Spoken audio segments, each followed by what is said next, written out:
stayed to the inside. I'm sure he was hoping that if there was contact, it was very even contact. There wasn't sort of one really far in front of the other. They could have just bounced off a little bit. And then Morales, to be fair, he's actually got straightened up by hitting the front of the Mercedes. This is another look back at the McLaren further down the order. This is the number 5 machine. This is going into the chicane near the start of the lap. And this is an incident that's cost a 5-second time penalty here. So there we go, assaulted the rear of the number 11. So contact between those two, the BMW and the McLaren, get back up running again. But will there be a secondary contact? There we go. That's what we saw in the live pictures, the second part of it.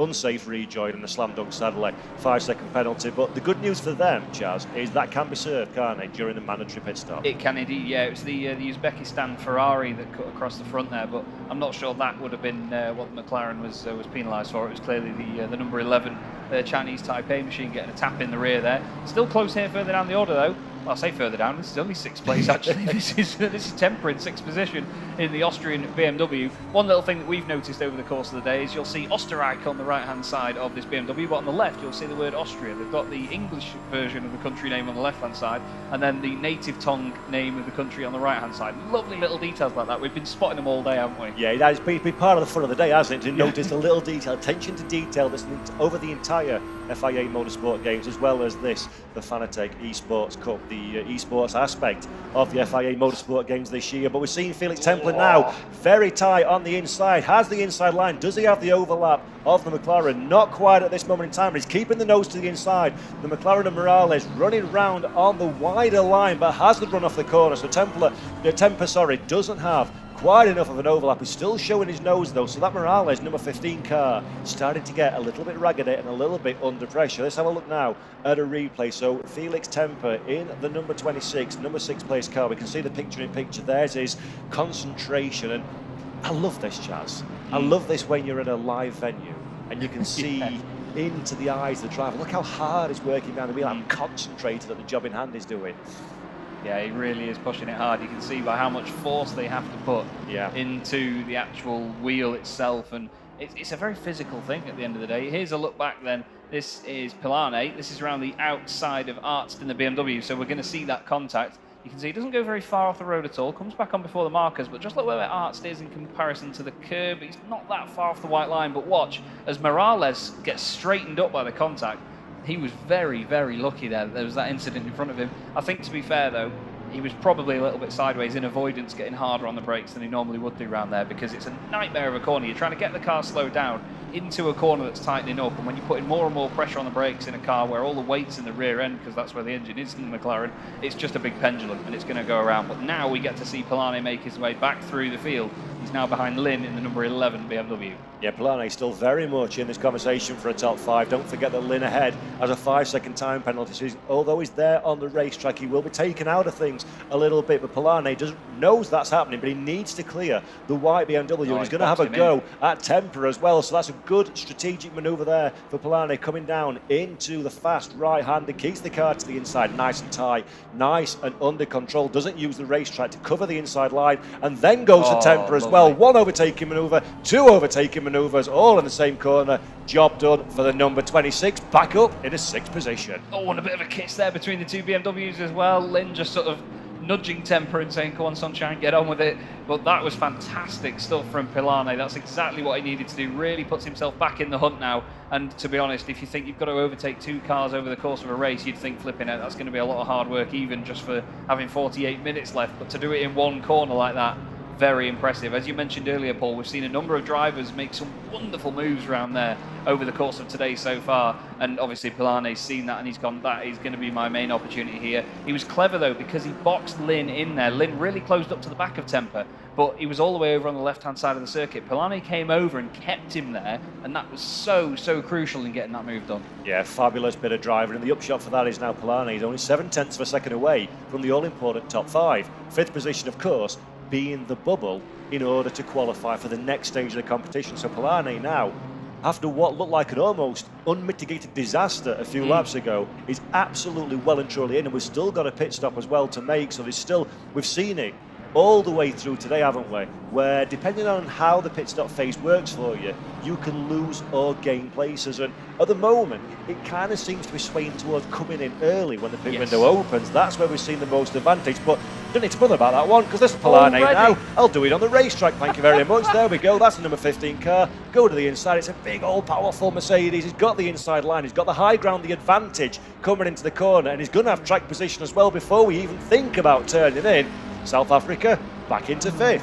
Absolutely phenomenal stuff. Then behind as well, we've got Temper and Lynn side by side. The two BMWs rubbing together as they manage to kiss wing mirrors before they go through the very fast right-hander, both keeping it under control. But this is phenomenal by Polarne. Like you said, it was honestly completely done in our minds a moment ago. No disrespect to him on the team, of course, but you would have thought, there's not much chance of him coming through now unless he does something with the pit stop strategy. It's completely benign. He's back where he was. He's up in 5th position. It's just amazing. And it's been, what, 3-4 laps since he did that? Yeah, and he's only 2.7 seconds away from Arts ahead of him. So he's he's absolutely not out of contention to move up at least another position. 46 minutes and a half to go. There's a lot of racing in front of us. Oh, down the inside, Lynn, late on the brakes. Lovely stuff. We see that move quite often. But then again, Temper says, yeah, I've seen it a lot, and I'll watch this. I'm going to get the cut back on him. He sees it coming. But this is the thing. We've seen a lot of really respectful driving over the course of today. You know, when there's big moves like that and sends sometimes down the inside, in some categories you would see a driver maybe move over on the brakes a little bit as if to say, no, I'm not standing for this.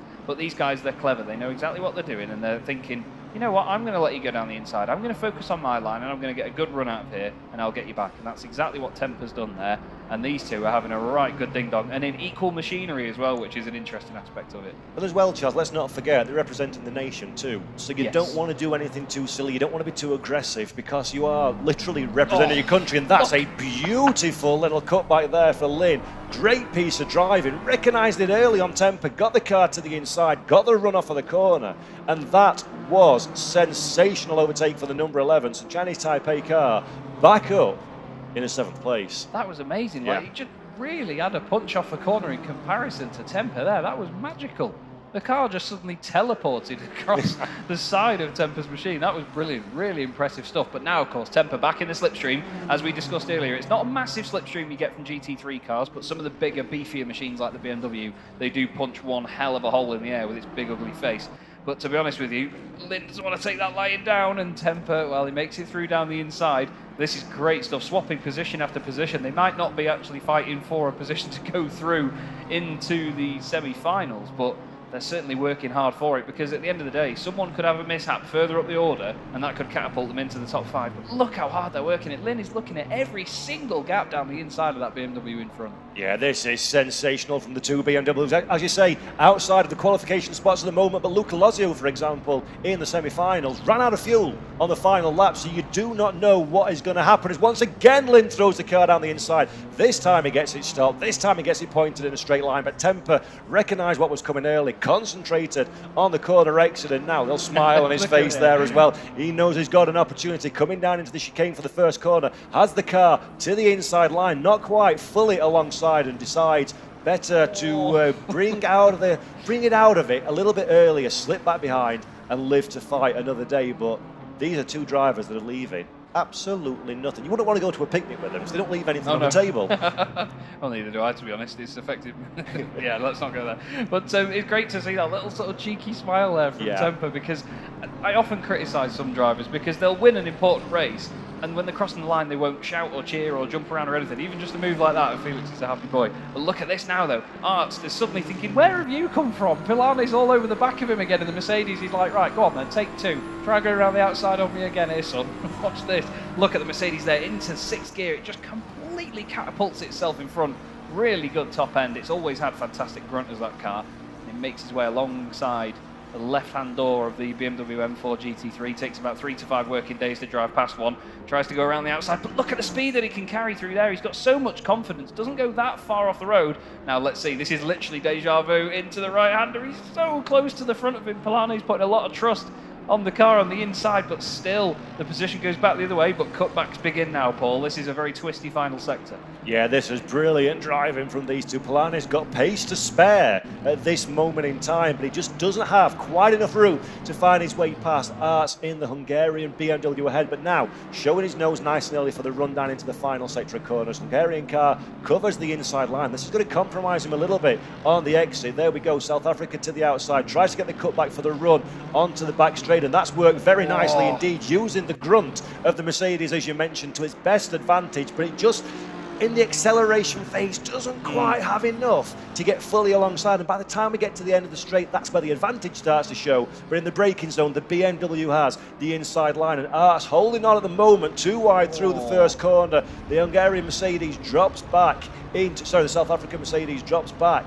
behind in position, but my goodness me, Chaz Draycott, this is pretty exciting, to say the least, and they're staying out of each other's way at the moment as well. They're giving each other no room, but just enough room to avoid drama. Maybe a commentator's curse? We'll find out.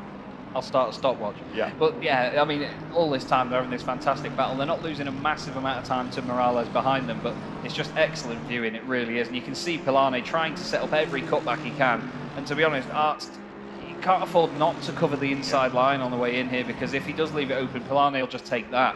This is basically his plan B at the moment, is just to get these cutbacks all the time. But watch now, as they go up into sixth gear, the Mercedes just starts to edge in front a little bit. He's not had as much slipstream this time, but watch the way that the car just sort of releases itself around this right-hander. He throws it around the outside, and it's incredibly impressive. And you have to give credit to Arts as well. He's been giving room on the inside. Let's see it again. Although this time, no, Polanyi doesn't get that run, actually. It's almost like a different machine on this lap, but he looks down the inside, just tries to unsettle the Hungarian, and he has done. He's found that gap down the inside, and now he's going to be on the inside for this next corner, but then, of course, he's going to be on the outside for the next one. This is the nature of Paul Ricard. One way, then the other, so much on corners that tighten up, then open up on the exit, tries to find the gap again, and I think Arts had to come off the brakes there to avoid contact. Polanyi's scared him into that corner, but now, once they go around this left-hander after this, he's going to be on the outside again and have to work a cutback again. This is just going one way, then the other, so many times, Paul.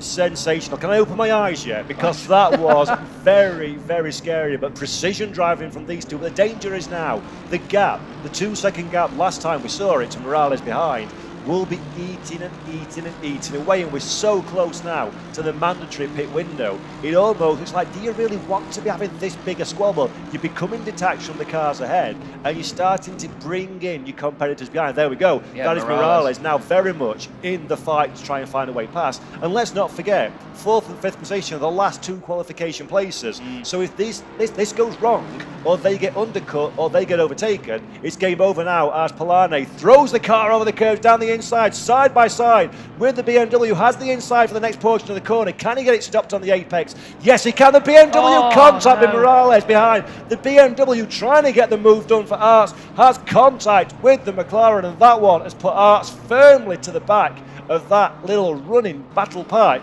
and that was dreadfully, dreadfully unfortunate. Well, what it's done, though, is it's brought Lynn back into this. He may have this 5-second penalty, but now he's got more of an opportunity to outdo himself here and just get further clear of any cars behind, and potentially have a spot that he might not have had a couple of laps ago. It is a massive shame, though, to see Arts actually spin out like that and have the contact, because before that, you know, it was such an incredible battle, probably one of the best battles we've seen all day. And all it took is just that one little touch. Look how close these two are together. The McLaren's slightly leaning on the BMW, and it's like leaning on a housing estate, to be honest. It's not going to move. But then, again, a little tap on the way into the right-hander, and Lynn, with that 5-second penalty hanging over him, it's going to be just outside the top 5 at this point. But look again at the closing speed into the corners. It's so amazing when you see two cars so different, like the BMW and the McLaren.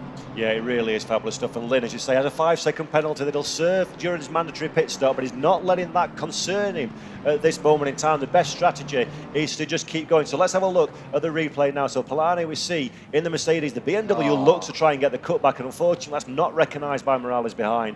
Just catches him when the car's at the point of pivoting, so it's his absolute lightest on load, and away she goes, unfortunately.